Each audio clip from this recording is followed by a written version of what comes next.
bonjour. Ah ouais, gentil. Comment on a une maman? Victoire. Ah maman. Victoire. Moi c'est Merveille, hein. Merveille, oui. Papa. On y va nous pour ça parce que batata batemi na barre. Maman s'il te plaît. Mais na temi na osia mobile na soit l'équipe a foutu son balai ba teke o di manga. Ai ba kon dire to wuti so tu wa teo si sera awa. Papa ko za la tare.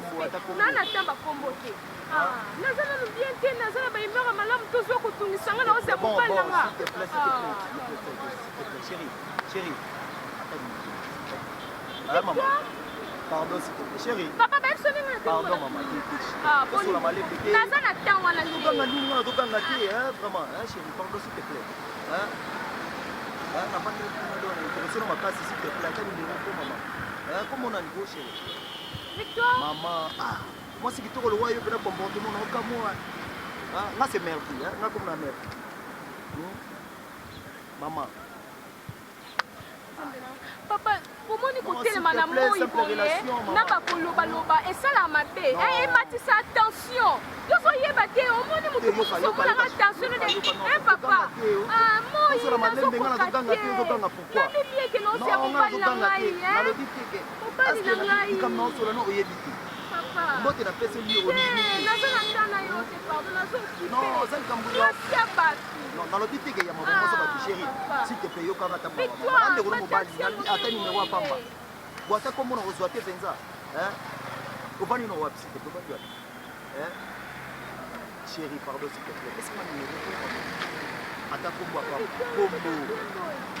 kombo maman ma comme na ngamia oui kifa comme na ngamia j'habite des quartiers na monio vraiment donc kalaka hein maman s'il te plaît moya kayo tonda chérie s'il te plaît fais ça ta numéro ta kombo hein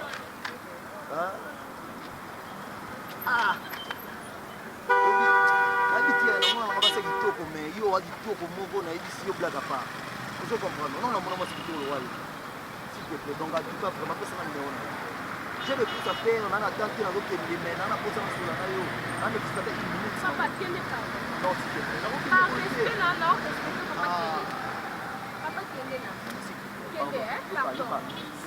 pardon non mais c'est quoi ça en fait hein depuis dans nos vélayo vraiment raté na ba course on a ça là ta yo moko penza hein ti sikoyo hein na bengi numéro na yo donc pendant combien de minutes zo yambaté hein voilà où tu as ah mais non mais pour ça on a signé en tout cas on a tenté trop et raté ata yo moko na tenté fort hein na ba course on a ça et puis ba benga tout le temps obi gele lo za samedi parce que mbongo na banque na restaurant comment ta yo moko vraiment ouais on a vraiment non yakuba méchant te en fait nala mama ebele na osala non bon to epe likolo po non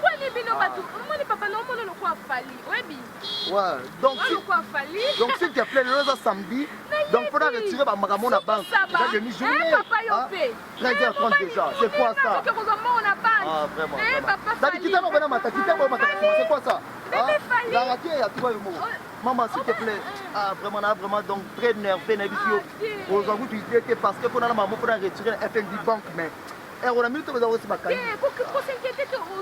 bon j'espère que mon père ça va pour plus de 200 000 $ dans joie donc voilà après c'est belé dans joie donc voilà c'est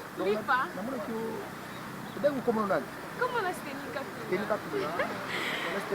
OK what non sukaka ana kwanza je peux t'accompagner ça dérange pas oh je suis libre non Kita, non, kita. Papa, lève à kota. Bon, bébé. C'est pas loin. Et puis, tu vas créer mon placement. Ok, ça va, ça dérange pas. Ok, bon.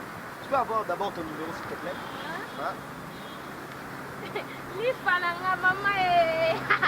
Maman n'est pas bonne à suivre. C'est quoi ton numéro? 184. 2800. Ouais, c'est là ton kédé. On part ensemble. Lifa, bébé Lifa. Maman est tout capoé. Bon. D'accord, tu veux pourquoi? Aidez à Kokangama. Peut-être. S'il te plaît, maman, s'il te plaît. Nadi, bon, bien sûr, maintenant, c'est là. Papa, on n'a pas la tenance célibataire. C'est là. Au numéro na yo pesinga pourquoi? Papa, pour la ligne. Vous êtes lifa nanga. Olingi ngate olingi bakaf. Donc, OK, na ngaba sa nibité. Papa na yebi yo. Lifa. Lifa. Nzambe. On va la sakana ngai. On va la kaza ne pe chauffeur.